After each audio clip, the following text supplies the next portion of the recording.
I'm gonna try and get through this in one sitting, because if I stop, I don't think I'll start again. My name doesn't matter. Where I live now doesn't matter.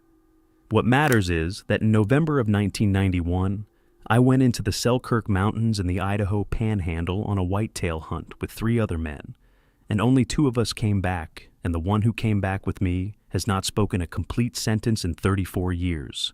He lives in a care facility outside Coeur d'Alene. I pay for it. I owe him that much.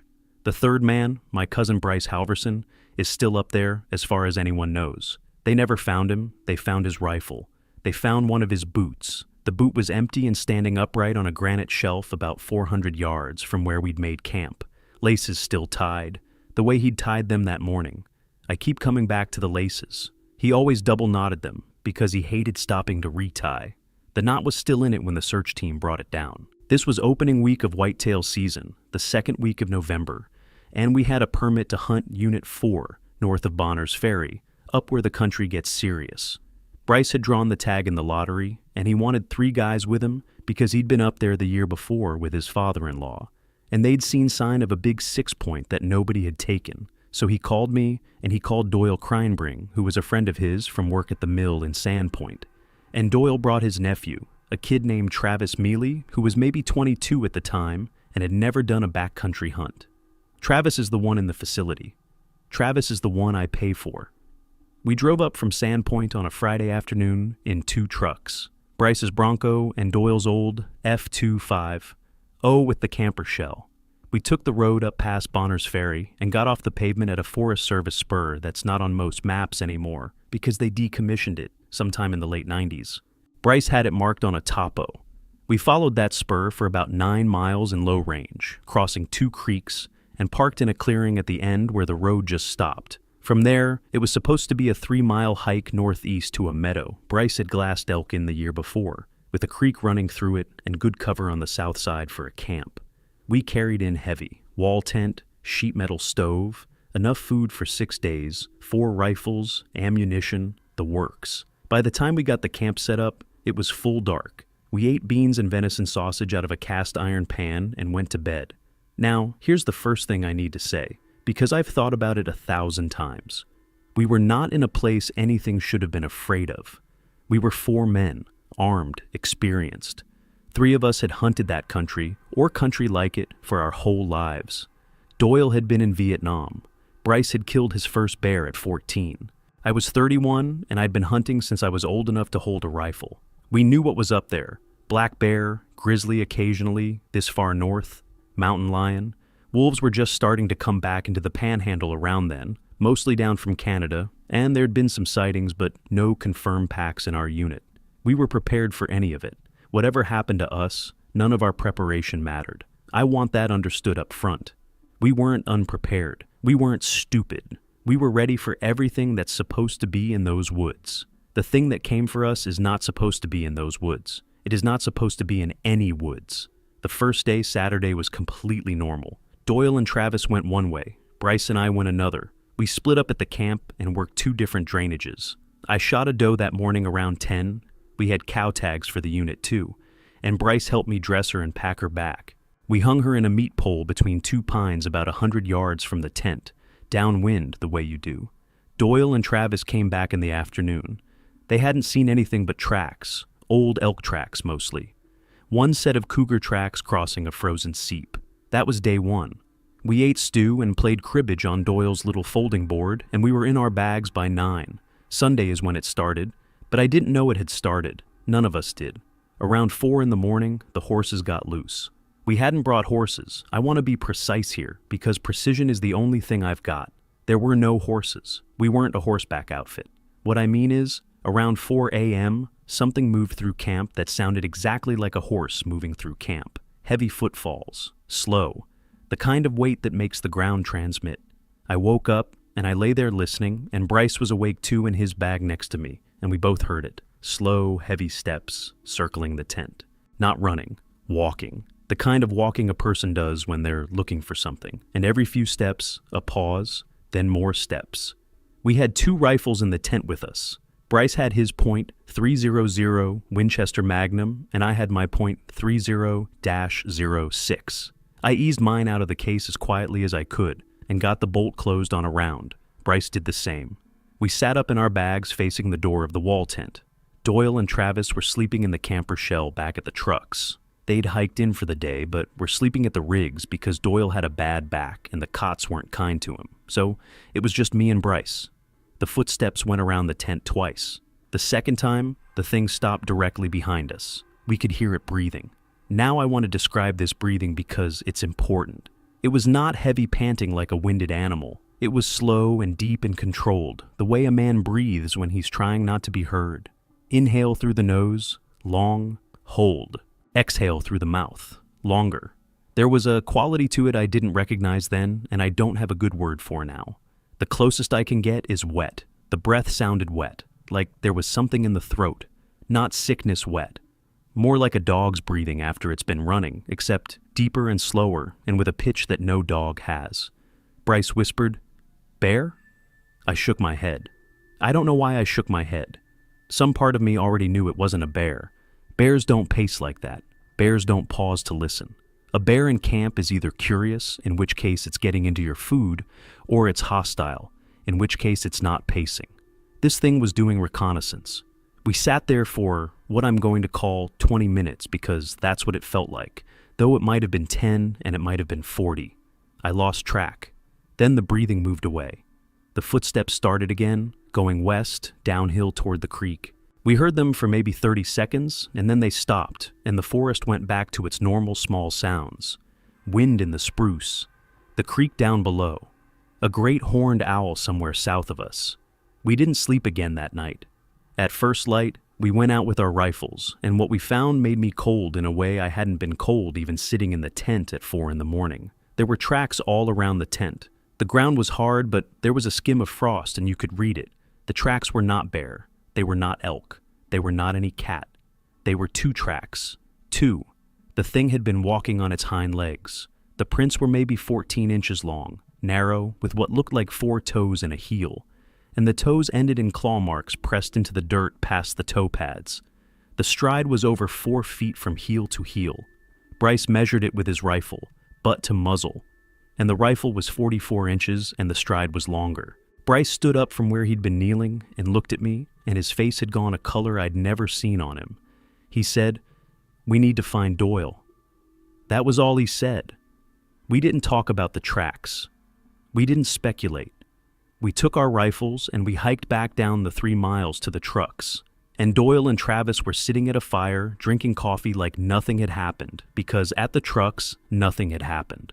I'll tell you what Doyle said when we showed him the tracks. We brought him back up, and we walked him around the tent, and we pointed at the impressions in the dirt. And Doyle looked at them for a long time, and then he said, "We should pack out."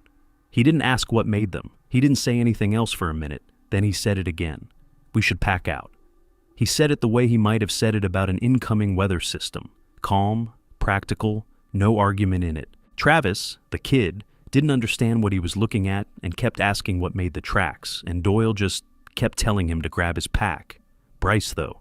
Bryce was the one who didn't want to leave. And I have to tell you about Bryce because to understand what happened next, you have to understand him. Bryce was my mother's brother's son. We grew up close. He was 2 years older than me. His father had hunted that country in the Panhandle his whole life, and Bryce had been raised in it. He was the most stubborn man I have ever known. He took it as a personal insult that something had walked around our camp in the middle of the night. He wasn't going to leave on day 3 of a 6-day hunt because of tracks in the dirt. Doyle argued with him for 10 minutes. Bryce wouldn't budge. He said if Doyle and Travis wanted to pack out, fine, they could pack out. He was staying and getting his deer. He said if it was a bear, he'd shoot it. If it was wolves, he'd shoot them. He kept saying he'd shoot it. I don't know who he was trying to convince. Doyle wasn't going to leave Bryce alone up there. That wasn't the kind of man Doyle was. So we stayed. That decision is the one I have replayed every single day of my life since. There is not a morning in 34 years that I have not woken up and thought, we should have packed out. We should have left when Doyle said. I should have backed Doyle, and we should have all 4 walked back to the trucks and driven down to Bonner's Ferry and gotten breakfast at the cafe and gone home. Instead, I backed Bryce. Because Bryce was family, and because I was 31 and stupid, and because the tracks scared me and I didn't want to admit they scared me. We hunted Sunday like nothing was wrong. Doyle stayed close to camp. He sat on a ridge above the tent with his rifle across his lap and a thermos of coffee, and he watched. I went with Travis to teach the kid how to glass a hillside properly. Bryce went off by himself, which he shouldn't have, but Bryce did what Bryce did. He came back at dark with a story about cutting a fresh elk track on a north slope, and we ate elk camp stew and drank coffee laced with bourbon, and Travis fell asleep at the table with his head on his arms. Doyle carried him to the camper shell back at the trucks himself, a 4-mile round trip in the dark, because Doyle wasn't going to make the kid sleep at the wall tent, and he wasn't going to leave him at the trucks alone. Doyle was 61 years old, and he carried that kid's pack and helped him hike out in the dark to sleep at the rigs. Doyle came back at midnight. He took first watch. The watch was Doyle's idea, and nobody argued. 2-hour shifts. One man up with a rifle and the lantern hooded so it wouldn't blind us, sitting in a folding chair at the door of the tent. 2 men sleeping. We'd swap. Doyle took midnight to 2. I took 2 to 4. Bryce took 4 to 6. Then breakfast and daylight, and we'd figure out the rest as we went. Nothing happened on Doyle's watch. Nothing happened on mine. I sat in the chair with my .30-06 across my knees, and I watched the tree line at the edge of the firelight, and the firelight died down to coals, and I let it, because the dark felt safer than the light. The light made you a target. The dark made you invisible. I sat there for 2 hours, and I heard nothing but the creek and the wind, and once, far off, what might have been a coyote. I woke Bryce at 4, and I crawled into my bag, and I fell asleep almost immediately because I was bone tired from sitting still. I woke up because Bryce was shaking my shoulder. The tent was still dark. He was whispering, "Get up! Get up!" His voice was wrong. It was tight in a way I'd never heard it. I sat up and reached for my rifle, and Bryce was already at the tent door with his .300 in his hands and the safety off, and he was looking out into the dark. I crawled up next to him. There was something at the edge of the trees, about 40 yards away, on the far side of the small clearing we'd pitched in. I want to be careful here, because I have spent 34 years going over what I saw, and what I remember, and what I have invented in retrospect. And I want to give you only what I saw. What I saw was a shape, tall, taller than a man, standing upright. It was not moving. The starlight on the snow that had fallen overnight, there had been a light snow, maybe 2 inches, that I hadn't noticed in my exhaustion. That starlight was just enough to show me an outline. The outline was wrong for any animal I knew. The shoulders were too high and too narrow. The head was too long. The arms hung down past where a man's would, almost to the knees, and the legs were bent backwards at the hocks, the way a dog's hind legs are bent, standing on a dog's hind legs at the height of a tall man, and half again. Bryce raised the .300. I put my hand on his arm. I don't know why. I think because shooting it felt like the wrong move. I think some part of me, the same part that had known it wasn't a bear at 4 a.m. the night before, knew that putting a bullet into that thing was going to be the worst decision any of us ever made. The shape moved. It didn't walk, it rotated, and I mean that. The whole body turned in place, as if it were on a turntable, the feet shifting under it, the head staying level the whole time. It turned to face away from us, and then it walked into the trees, and it was gone. It made no sound. None. Across crusted snow, with 2 inches of fresh on top of that, and it made no sound walking away. Bryce lowered the rifle. He didn't say anything. I didn't say anything. We sat there in the door of the tent until dawn. When it was light enough to see, we got up and went to where it had stood. There were tracks. The same kind we'd found around the tent the previous morning. 2-legged, 14 inches long, with claw marks. But this time, there was something else too. Where it had stood watching us for however long, the snow had melted in a roughly circular area about 3 feet across. Just melted down to the dirt, like something had been radiating heat in that spot. It wasn't melted anywhere else, just where it had stood. I want to tell you what we did next, but first I need to tell you about Travis. Doyle had stayed at the trucks with Travis that night. Doyle made a judgment call. He'd done his 2 hours of watch, and then he'd hiked back down to the trucks to sleep, because, he told me later, he didn't want the kid alone. He came back up at first light. When he got to camp and we showed him the tracks and the melted patch of snow, Doyle's face did something I will never forget. He went very still, and then he sat down on a log next to the fire ring, and he put his hands on his knees, and he said, "I saw one of those in 1968, in a country called Quang Tri province. That's what he said. I'm not making it up. I am putting it in this account exactly as he said it, because I have replayed it 1,000 times, and his voice in my memory says those words exactly. He said he was on a long-range recon patrol in the Highlands, and they'd been out for 9 days, and something had come into their position one night and killed 2 of his team. He'd seen the thing for about 3 seconds in a flash from a trip flare. He said when he got back to base, he tried to report it, and his lieutenant told him to shut up and never say the word again. He never had. He hadn't told his wife. He hadn't told his kids. He'd told nobody for 23 years until he sat on a log in Idaho and told me and Bryce and Travis. He told us a little more after that. Not much. He said the 2 men it killed were named Pruitt and Eisenhower, and that their bodies were found about 60 yards from the perimeter, that they had been opened up and that nothing had been eaten, that the wounds were too clean for any animal he'd ever heard of, and that the rest of the patrol had not heard them die. He said one of them had been on watch and the other had been asleep, and that the one on watch had not fired his weapon. His M16 was found beside him with a full magazine and the safety on. The one who was asleep was found in his bag. The thing had taken him out of his sleeping bag and laid him out next to his teammate without unzipping the bag. Doyle said he didn't know how to explain that. He said for years afterward he had nightmares about a zipper. He said his lieutenant had walked the scene and looked at the 2 men and looked at the unzipped bag and the zipped bag, and then he had walked off into the trees for 10 minutes and come back and told them to bury what they could carry and pack everything else and move out. He said the lieutenant's name was Robert Pelletier, and that Pelletier had died in 1979 of a fall from a roof in Pensacola, and that Doyle had always wondered about that. He said he had read the death notice 3 times in the Pensacola paper before he could put it down. He stopped talking after he said the name Pelletier, and he sat there on the log with his hands on his knees, and he looked at the fire ring even though there was no fire in it. He had not lit one that morning, none of us had. Then he said one more thing, and I have thought about it many times since. He said, when it came into our position that night, the dogs in the village a half-mile away started up about 10 minutes before, not barking, howling, all the dogs in the village at the same time. The Montagnard man we had hired as a guide, his name was Yibam. He told the patrol leader in the morning that when the dogs of his village howled like that, the old people said it was because a thing was passing through that the dogs could smell, but not see. He said the old people in his village had a name for that thing, but he would not say the name out loud at night. Doyle paused. He said, I never asked him what the name was in the morning. I should have. Yibam went home to his village after the patrol was extracted, and I never saw him again. By the end of the war, his village was not there anymore. That was all he said about Vietnam. He said it in maybe 4 minutes, sitting on a log in a meadow in Idaho on a cold morning in November 1991.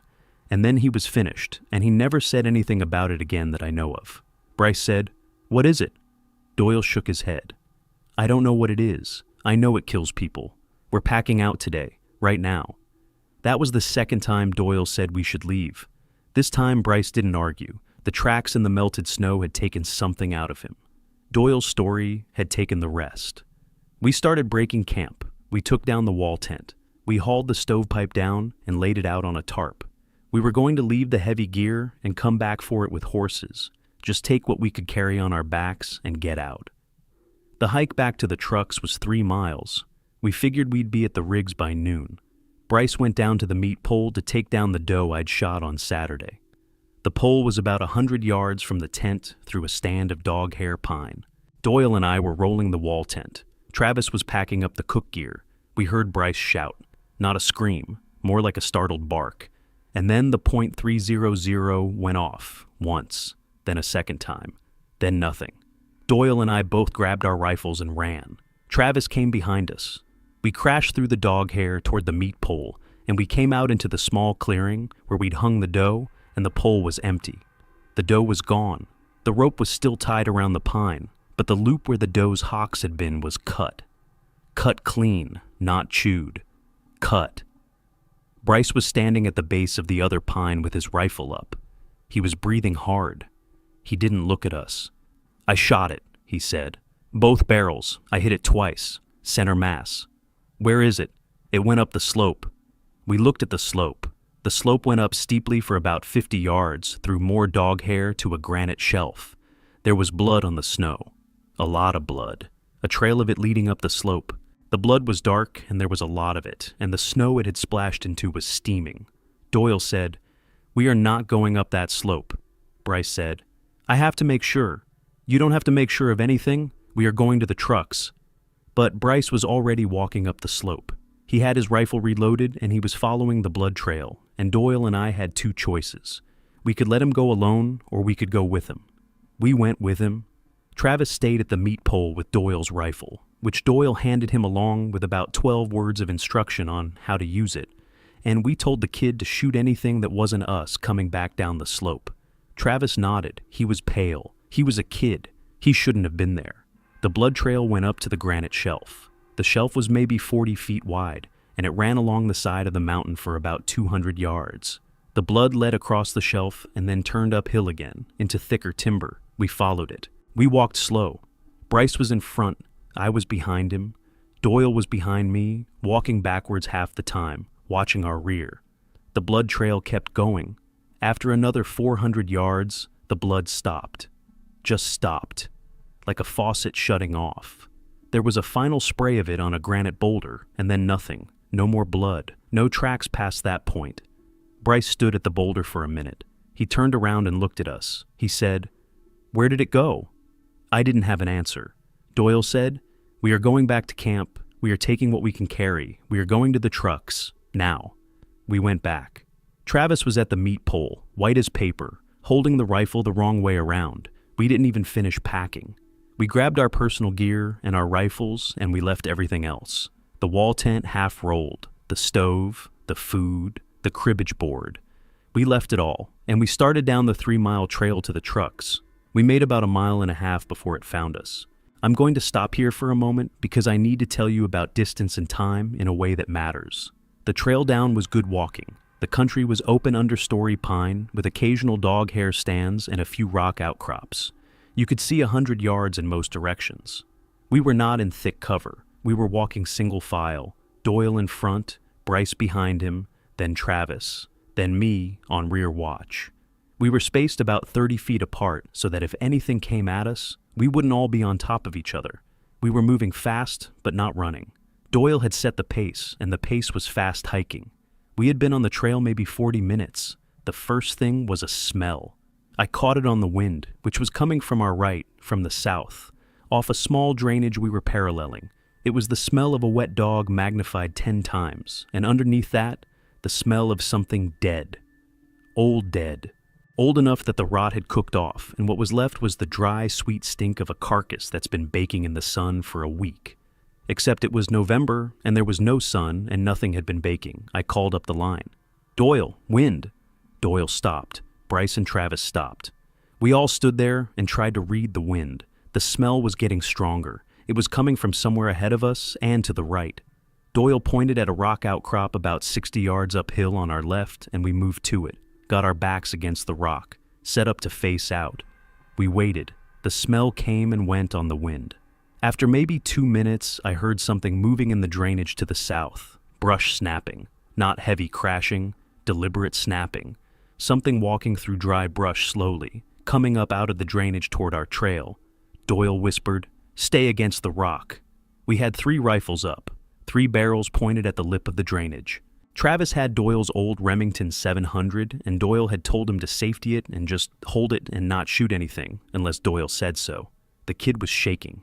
The thing came up out of the drainage about 80 yards from us, and we saw it for the first time in daylight. I want to describe this carefully because this is what I saw, in good light, at 80 yards, with my eyes open and a rifle scope between us. I had a 3-9 Leupold on the .30-06, and I had it on 6 power, and I was looking at it through the scope. It walked on 2 legs. The legs were bent backwards at the knees like a dog's hind legs, with a long shin and a short foot that ended in something between a paw and a hand. The feet had 4 toes, and the toes had claws. The body was upright. The chest was deep and narrow, like a sighthound's chest, but the shoulders were broad and muscled like a man's. The arms, and they were arms, not forelegs, hung down past the knees, and the hands at the end of them had 4 fingers and a thumb, and the fingers were long, and they had claws. The neck was thick and short, and the head sat forward of the shoulders. The head was the worst part. It was shaped like a dog's head, long muzzled, with the ears set high and back, but the eye sockets were set forward, the way a person's are, the way a predator's are, looking at the world in stereo. The fur was a dark brown shading to black, longer at the shoulders and the back of the neck, shorter on the face and the chest. Its chest, where the fur was shorter, I could see a wet patch about the size of a dinner plate that was dark and matted, where Bryce had shot it. It was still bleeding, but it was walking. It was walking like the wound was an inconvenience. It came up out of the drainage and stood in the middle of our trail and turned its head and looked at us. The eyes were yellow, not amber, not gold. A pale, bright yellow with a black slit pupil. The eyes locked onto us and the head tracked us, and I could see it was counting.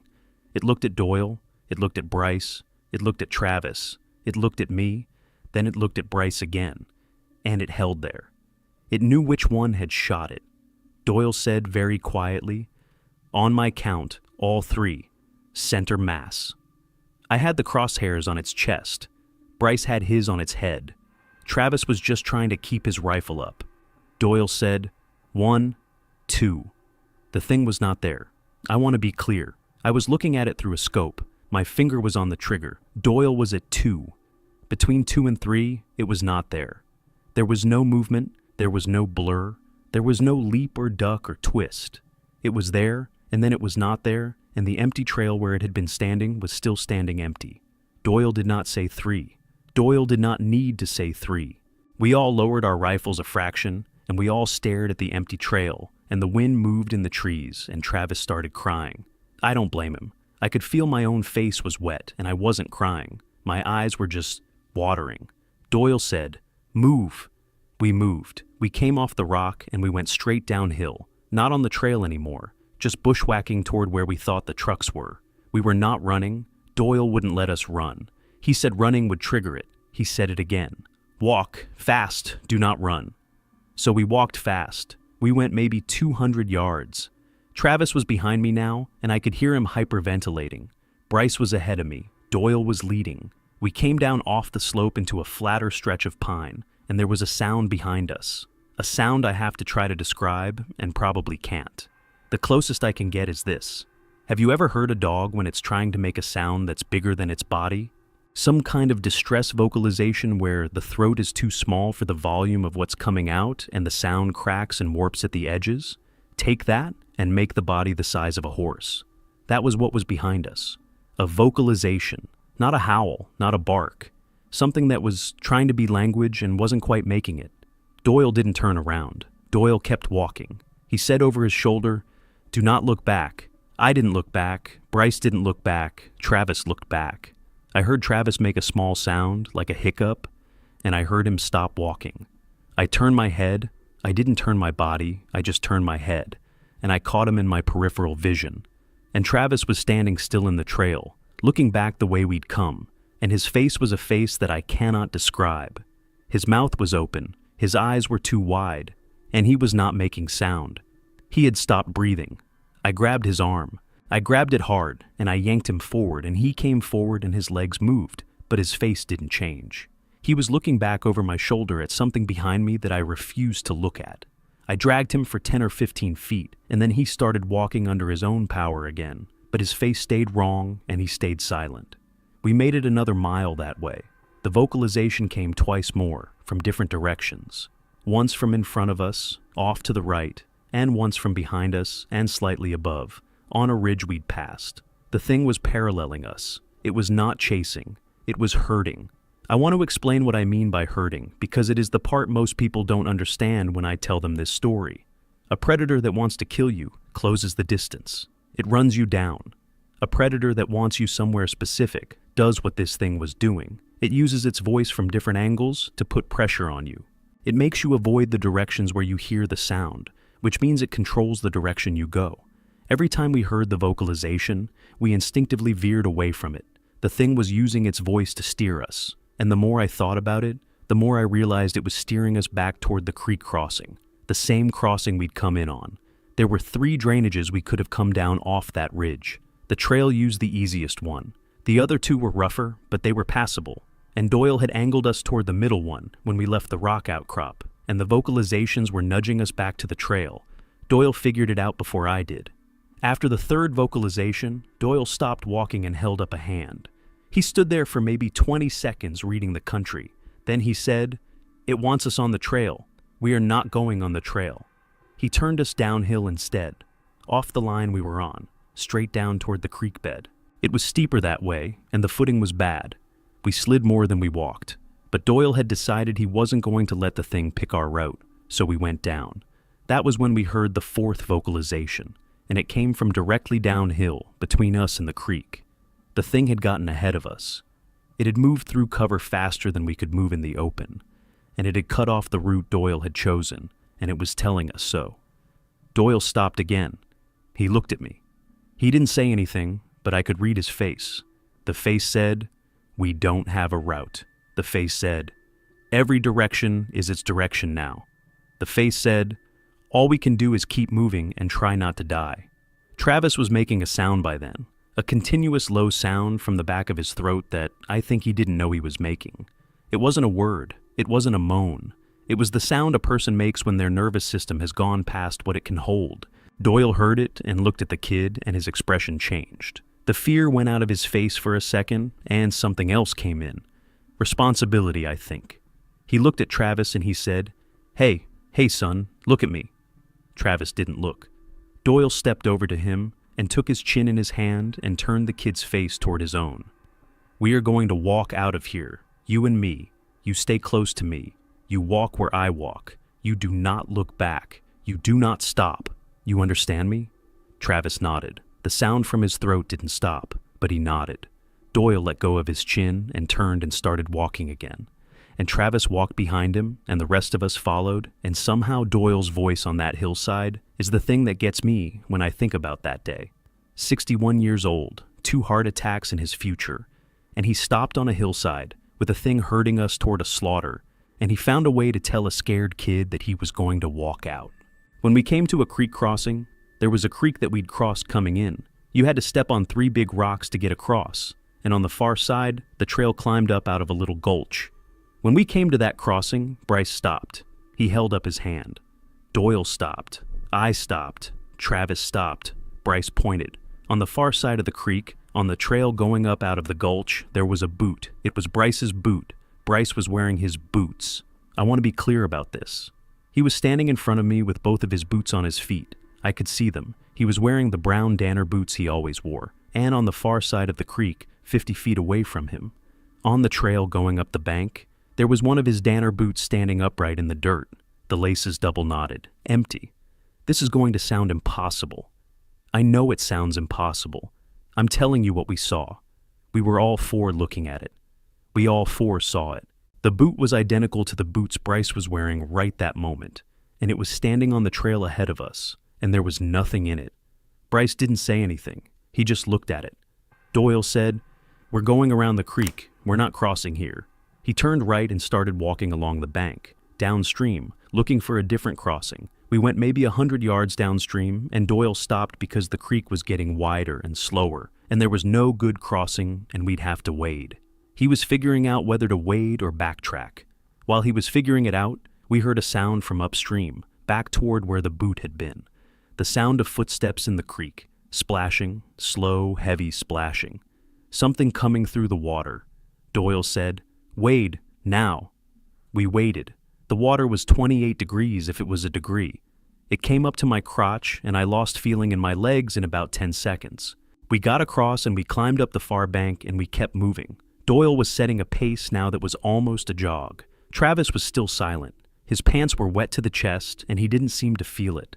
The splashing upstream had stopped when we got to the far bank.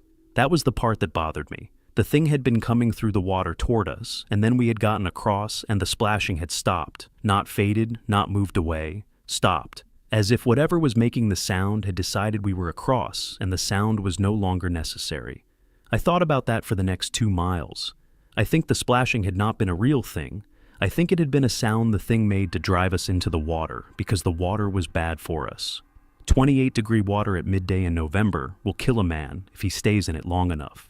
We were across the creek in maybe a minute, but the cold went into us and stayed. I was shivering inside of 10 minutes. My boots were full of water, and my socks were a sliding wet weight, and every step was a slap of cold against the inside of my feet. Doyle was older, and the cold was worse on him, and I could see his jaw working as he walked. Travis was the worst. His pants were wet to the chest, where he had stumbled and fallen on his knees and gotten back up. And he was past shivering. He was walking with the loose-jointed lurch of a man whose core temperature is dropping, and Doyle saw it and stopped twice to make him eat a handful of trail mix and drink water from his canteen, even though stopping was the last thing any of us wanted to do. I bring this up because I think it is part of how the thing works. I think it does not just hunt. I think it sets pieces against you. Cold water, dropping temperature, exhaustion, fear. The country itself is one of its tools. If we had been warm and rested and unafraid, we might have been able to think. We weren't, and we couldn't. By the time we made it through the next mile of trail, all I was doing was putting one foot in front of the other. The fear had stopped being sharp. It had become a heavy, dull pressure across my shoulders and the back of my head and the front of my chest. And the only thought in my mind was forward, just forward, forward to the trucks. I'm gonna pause here for now. I need a minute. I'm gonna make a cup of coffee and come back and finish this because there's more. And the more is harder than what I've told you so far. What I've told you so far is the part where things happen to us. What comes next is the part where we did things. And the things we did are things I have to live with, and I want to tell them straight without dressing them up. What you need to know going into the next part is this. The thing that came for us in those mountains was not a bear. It was not a wolf. It was not anything that has a scientific name. It was something old. Doyle had seen one in Vietnam in 1968. I have read since then. I have read everything I could find since then. And there are accounts of these things going back to the journals of the trappers in the 1830s. And there are descriptions in the oral traditions of the Kootenai and the Kalispel people of the Idaho Panhandle that match what I saw, and the descriptions in those oral traditions are not flattering and they are not metaphorical. There is a passage in the book of Enoch that describes the offspring of the Watchers and the daughters of men, and one of the categories of those offspring is described as being giants who took on the forms of beasts, and another is described as walking on the legs of dogs. I am not a religious man. I have not been a religious man since 1991, but I have read that passage many times, and I have wondered. The simpler version is this. There is something in those mountains, and it has been there a long time, maybe always. The Selkirks are old country. The granite there is some of the oldest exposed rock on the continent. There are caves in those mountains that nobody has mapped and drainages that nobody has named. There are places up there where men go and don't come back, and the men who don't come back are not always the men who got lost. Sometimes they are the men who got found. All right, I'm back. I had the coffee. I'm going to keep going. We made it almost to the trucks. I want to put that on the record. We almost made it. We were maybe 400 yards from the trucks when it happened. We had come down out of the timber into the last stretch of trail before the clearing where we'd parked, and we could see the clearing through the trees, and Doyle was in front, and he was almost running, and we were all almost running, and Travis was right behind me, and Bryce was behind Travis on rear watch because we had switched the order somewhere along the way without discussing it. I heard Bryce yell. Not a word, just a yell. And I turned and Bryce was gone. He was on the trail behind us. He was 30 feet behind Travis. I had heard him yell. I turned and Travis was there, and the trail behind Travis was empty. There was no sound. There were no marks. There was no Bryce. There was a yell, and then there was nothing, and Bryce was gone.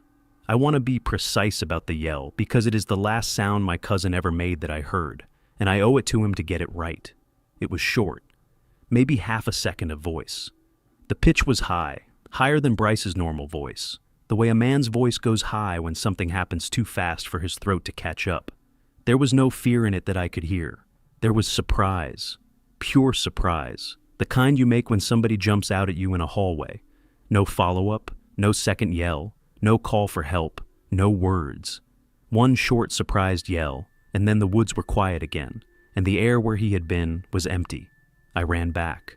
Doyle yelled at me to stop, and I didn't stop. I ran back up the trail with my rifle up, and I was screaming Bryce's name, and I went 30 feet, 50 feet, 100 feet, and there was nothing.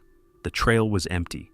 There were our boot prints in the dust, where we'd come through, and there was no sign that anything else had been on the trail. No new tracks, no drag marks, no blood. Bryce had been there, and then he hadn't, and the ground had no memory of him. I went further. I went maybe 200 yards up the trail. Doyle came up behind me. He had his rifle. He didn't say anything. He just came up behind me and we walked side by side and we looked. We went all the way back to where Bryce had been when I'd last seen him.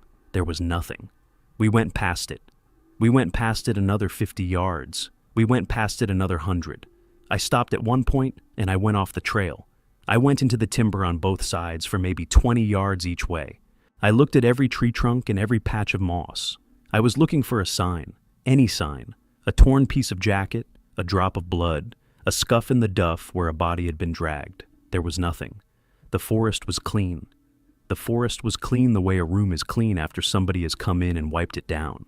And that was the part that broke something in my head, standing there in that timber with the cold air burning my lungs and my eyes watering and my rifle in my hands.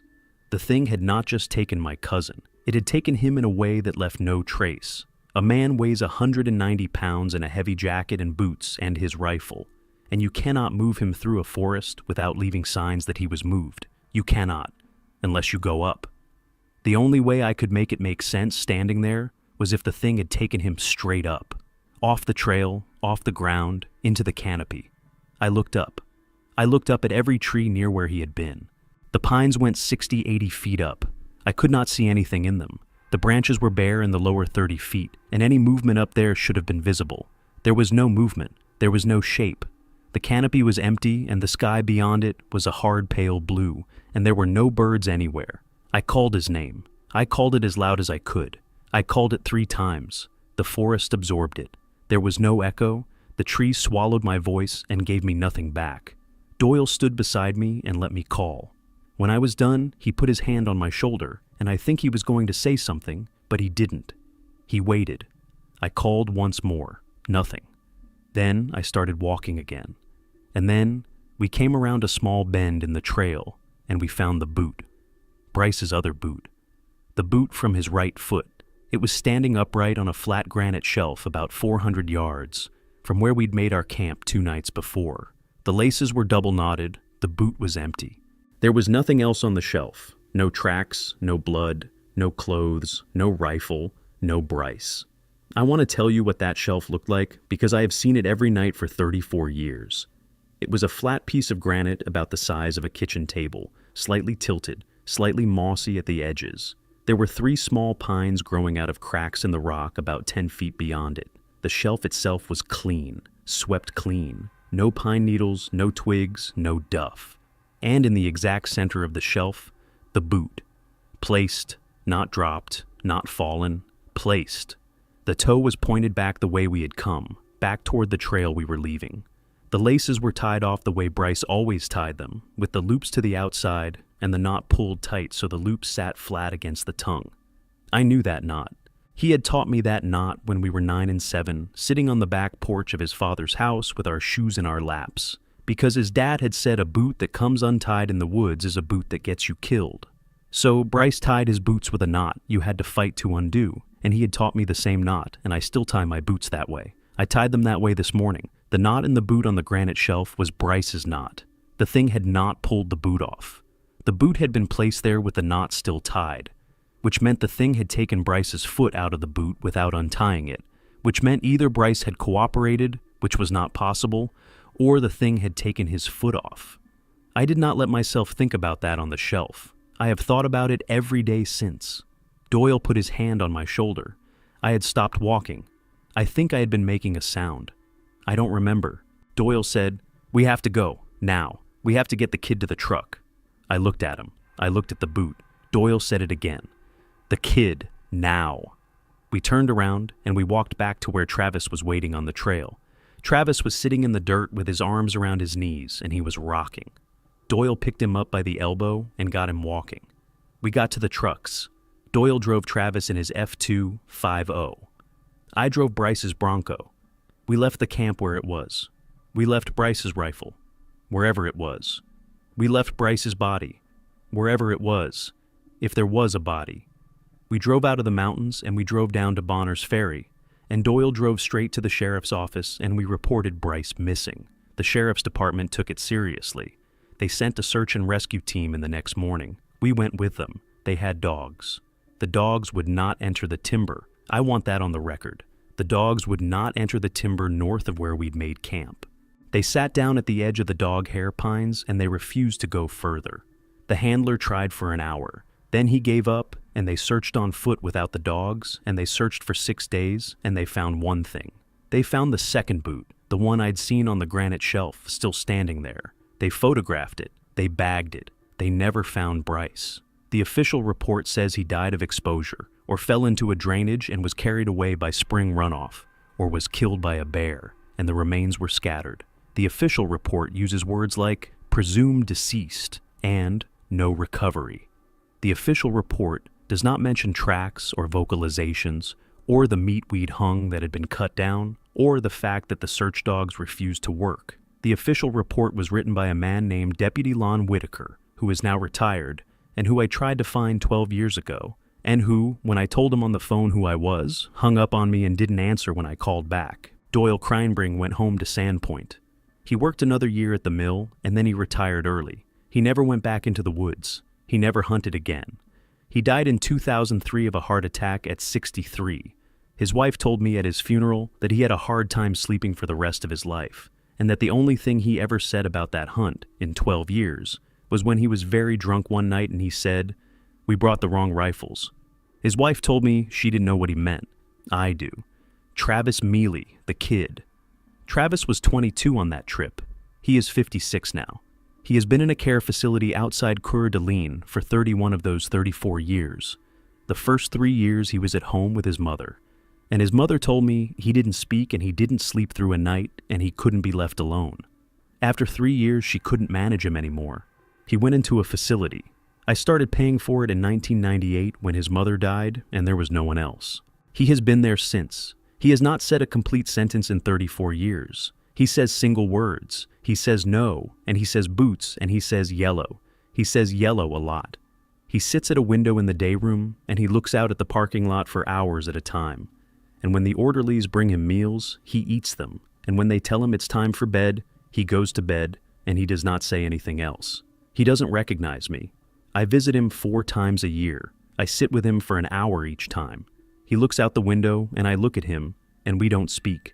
I have spent 34 years trying to understand what happened on that trip. I have read everything I can find. I have read the Kootenai accounts. I have read the Trapper journals.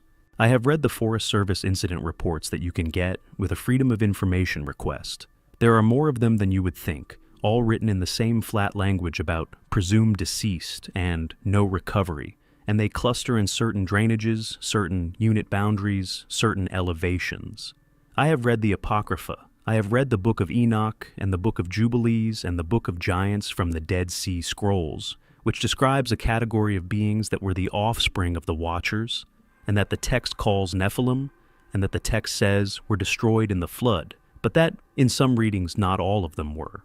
There is a passage in the Book of Enoch, and you can read this yourself, it's chapter 7, verses 2 through 5, that describes the offspring of those unions as beings that consumed the labor of men, and that, when men could no longer feed them, turned upon men and devoured them, and then turned upon the beasts of the field and the birds of the air and the fish of the sea. There is no specific description of the dog-legged ones in that chapter. The dog-leg description comes from later commentaries, from the Ethiopian tradition, from oral interpretations that medieval scholars wrote down, and from places older than that. I am not saying I know what was in those mountains. I am saying that men have been writing about something like it for a very long time. The descriptions in the Kootenai oral tradition do not have to match the descriptions in the Book of Enoch for both descriptions to be describing something real. They have to match each other only in the way that 2 witnesses to the same crime, separated by a continent and 3,000 years, will give descriptions that match in the broad shape of the thing even when the details differ. What I saw was a thing that walked on 2 legs with a dog's hind end and a man's posture and a dog's head with forward set eyes and yellow irises with slit pupils. It was over 7 feet tall. It absorbed 2 bullets from a .300 Win Mag at point-blank range in the chest and kept walking. It moved without making sound on crusted snow. It vocalized in a way that approximated language without being language. It took my cousin without leaving any evidence beyond an empty boot with the laces double knotted. It left another boot, identical to the first, on the trail to mark our path before it took him. I have thought about the boots a lot. I think they were a message. I don't know what the message was. I think it was something like, I can take what I want from him, including the things he wears, including the things he tied himself this morning, and you cannot stop me, and the only sign you will have is the things I leave behind. I think it was a way of saying, I am inside the rules of your world. I know what a boot is. I know what laces are. I know what a knot is. I am not an animal. I think that is the part that has kept me up for 34 years. Not the size of it, not the speed of it, not the way it vanished from my scope between Doyle's 2 and Doyle's unspoken 3. The part that has kept me up is the boots. The boots are the part that says, the thing in those mountains is not a beast. The boots are the part that says it knows us. It has watched us. It has learned what we wear and how we tie, and what it would mean to leave a boot standing on a trail. It has been studying us for a long time, and we have been pretending it isn't there. The Forest Service road we drove in on, Forest Service Spur 1247, was decommissioned in 1998. Officially, the reason was budget cuts and watershed protection. The road is still there if you know where to look, but it's gated and the gate is locked, and the sign says, no motor vehicles. The meadow where we made our camp is, as best as I can tell from satellite imagery, still there. The wall tent isn't, I assume.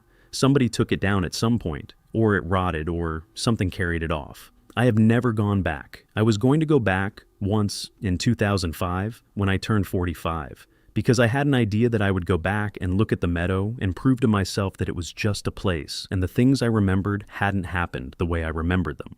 I drove all the way to Bonner's Ferry. I sat in the cab of my truck in the parking lot of the cafe for 2 hours. Then I drove home. I have not been north of Sandpoint since.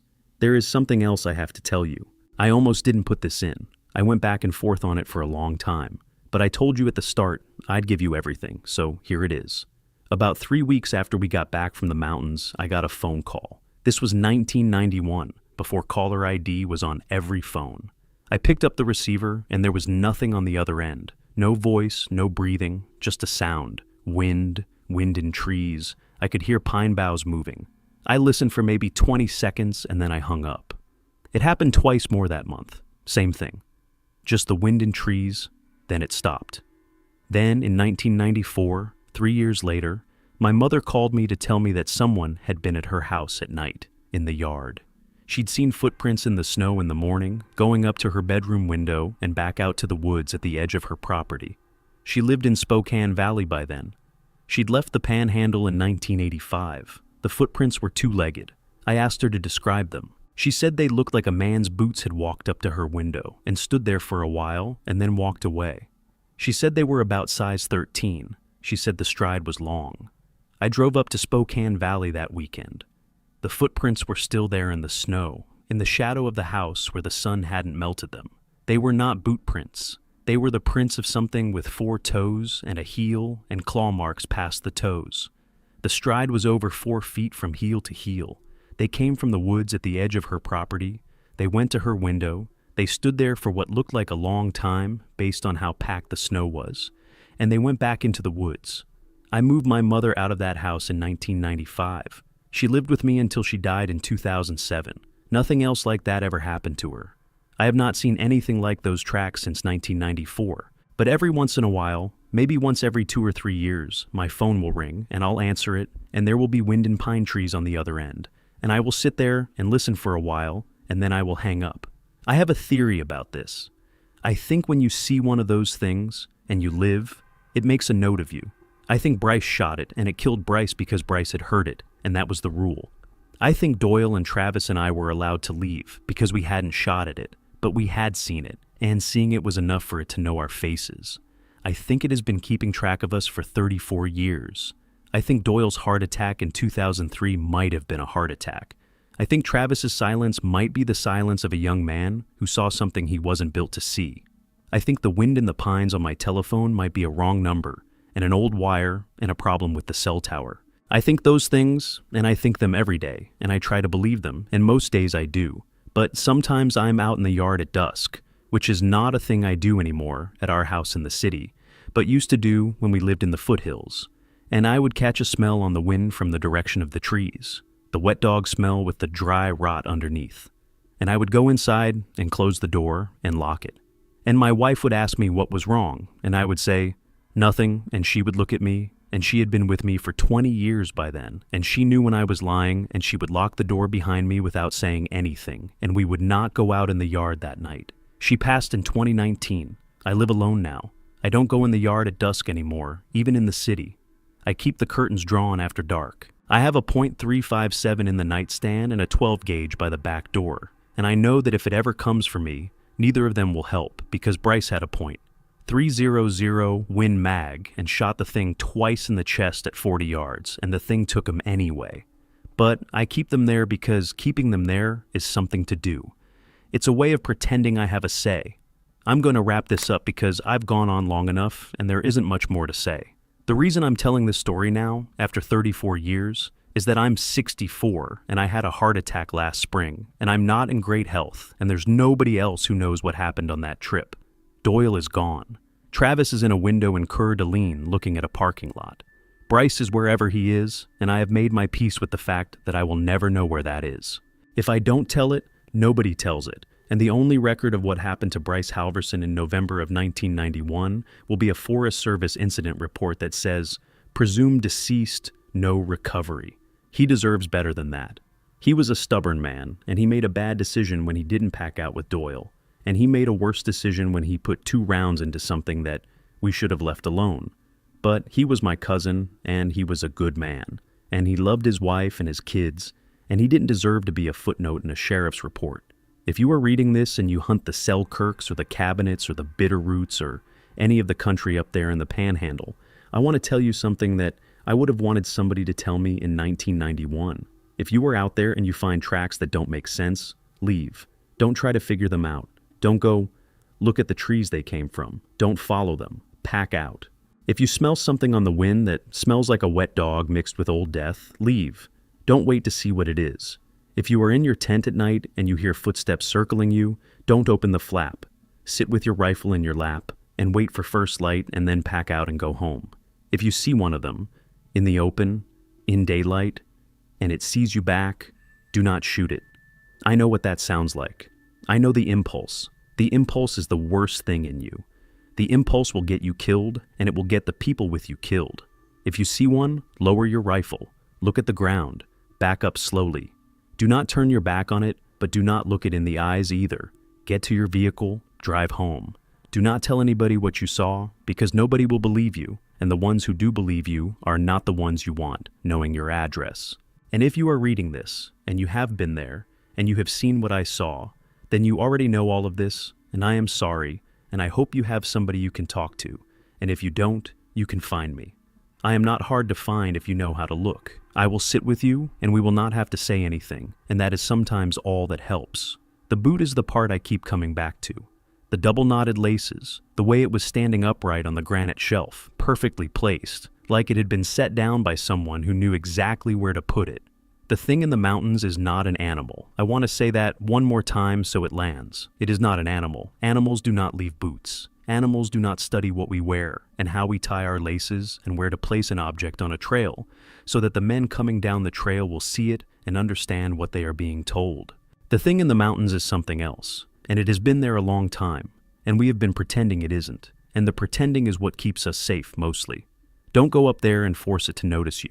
Don't be the one who breaks the pretending. The pretending is the only thing between us and them, and it is thinner than you think, and on a cold morning in November in 1991, 4 of us walked across it without knowing it was there, and 3 of us came home, and only 1 of us came home whole. That's the story. Make of it what you will.